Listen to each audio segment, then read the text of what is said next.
भक्त के कहने पर प्रभु श्री राम ने रसोई बनाई। बहुत साल पहले की बात है। एक आलसी लेकिन भोला भाला युवक था। आनंद दिन भर कोई काम नहीं करता, बस खाता ही रहता और सोए रहता। घर वालों ने कहा कि चलो जाओ, निकलो यहाँ से, कोई काम धाम करते नहीं हो, बस पड़े रहते हो।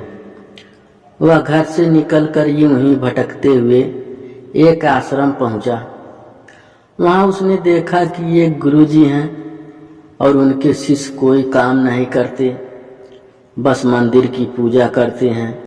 उसने मन में सोचा कि यह बढ़िया है, कोई काम धाम नहीं, बस पूजा ही तो करना है।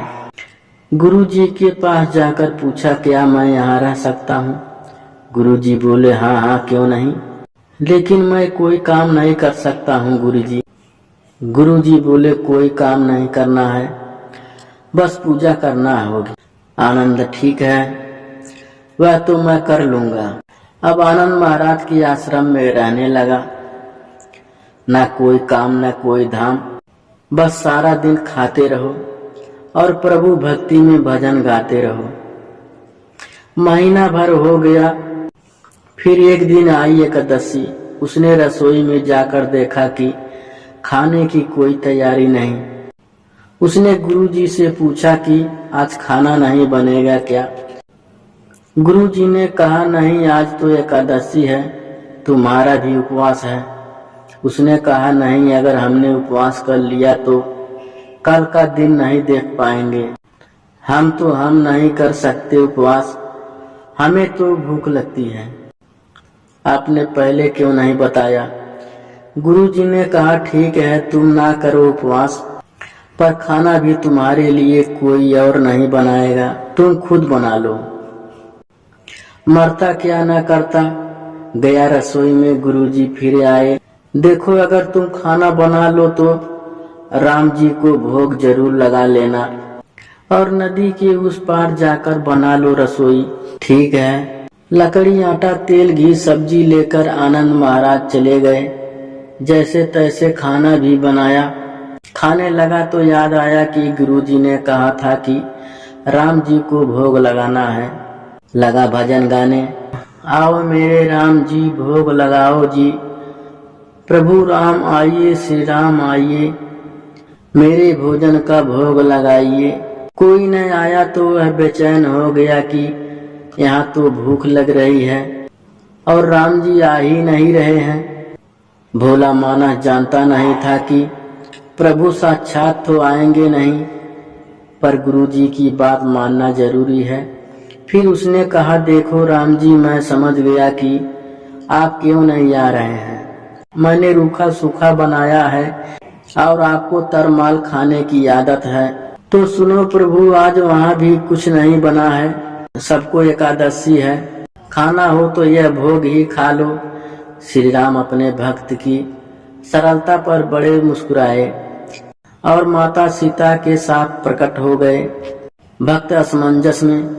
गुरुजी ने तो कहा था कि श्री राम आएंगे और मैंने तो भोजन बस 2 लोगों का बनाया है। चलो कोई बात नहीं, आज इन्हें ही खिला देते हैं। बोला, प्रभु मैं भूखा रह गया, लेकिन मुझे आप दोनों को देखकर बड़ा अच्छा लग रहा है, लेकिन अगली एकादशी पर ऐसा ना करना। पहले बता देना कि कितने जन आ रहे हो और हाँ, थोड़ी जल्दी आना। राम जी उसकी बात पर बड़े मुद्रित हुए, प्रसाद ग्रहण करके चले गए। अगली एकादशी तक वह भोला मानस सब भूल गया। उसे लगा कि प्रभु ऐसे ही आते होंगे और प्रसाद ग्रहण करते होंगे। फिर एकादशी आई। गुरुजी से कहा, मैं चला अपना खाना बनाने, पर गुरुजी थोड़ा ज्यादा अनाज लगेगा। वहाँ 2 लोग आते हैं। गुरुजी मुस्कुराए, भूख के मारे बावला है। ठीक है, ले जा और अनाज ले जा। अब की बार उसने 3 लोगों का खाना बनाया। फिर गुहार लगाई, प्रभु राम आइए, सीता राम आइए, मेरे भोजन का भोग लगाइए। प्रभु की महिमा भी निराली है। भक्त के साथ कौतूहल करने में उन्हें भी बड़ा मजा आता है। इस बार वे अपने भाई लक्ष्मण, भरत, शत्रुघ्न और हनुमान जी को लेकर आ गए। भक्त को चक्कर आ गए, यह क्या हुआ, एक का भोजन बनाया तो दो आए, आज दो का खाना ज्यादा बनाया तो पूरा खानदान आ गया, लगता है आज भी भूखा ही रहना पड़ेगा। सबको भोजन लगाया और बैठे बैठे देखता रहा। अनजाने ही उसकी भी एकादशी हो गई। फिर अगली एकादशी आने से पहले गुरुजी से कहा, गुरुजी आपके प्रभु श्री राम जी अकेले क्यों नहीं आते, हर बार कितने सारे लोग ले आते हैं, इस बार अनाज ज्यादा देना। गुरुजी को लगा कहीं यह अनाज बेचता तो नहीं है, देखना पड़ेगा जाकर। भंडारा में कहा इसे जितना अनाज चाहिए दे दो, और छुपकर उसे देखने चल पड़े। इस बार आनंद ने सोचा, खाना पहले नहीं बनाऊंगा, पता नहीं कितने लोग आ जाए, पहले बुला लेता हूँ। फिर टेर लगाई, प्रभु राम आइए, श्री राम आइए, मेरे भोजन का भोग लगाइए।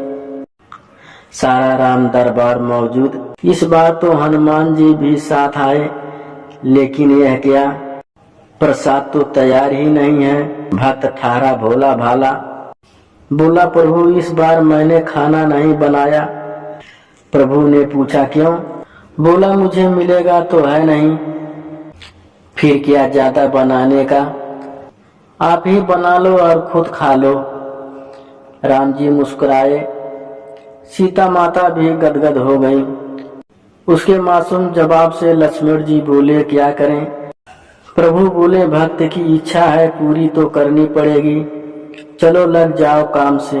लक्ष्मण जी ने लकड़ी उठाई, माता सीता आटा सानने लगी। भक्त एक तरफ बैठकर देखता रहा।